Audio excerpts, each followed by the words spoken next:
In New York City, Hispanics represent the majority of deaths. In Milwaukee County, blacks are 25% of the population, but almost 50% of the cases and 75% of the deaths. So what's going on? Well, it's alarming, but it's not surprising that people of color have a greater burden of chronic health conditions.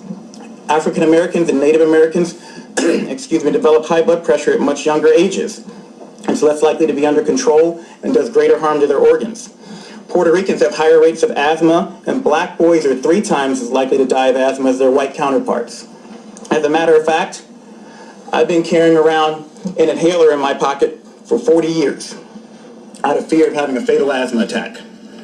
And I hope that showing you this inhaler shows little kids with asthma all across the country that they can grow up to be Surgeon General one day.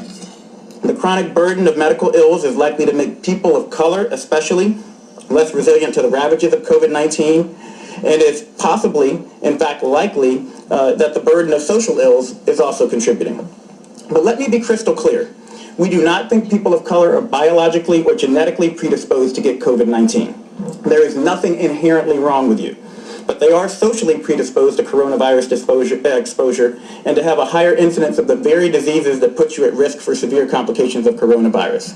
Stay at home if possible. If you must go out, maintain 6 feet of distance between you and everyone else, and wear a mask if you're going to be within 6 feet of others. Wash your hands more often than you ever dreamed possible.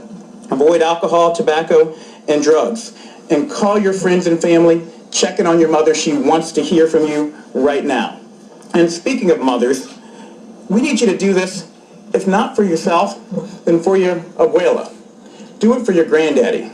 Do it for your big mama. Do it for your pop-pop. We need you to understand, especially in communities of color, we need you to step up and help stop the spread so that we can protect those who are most vulnerable.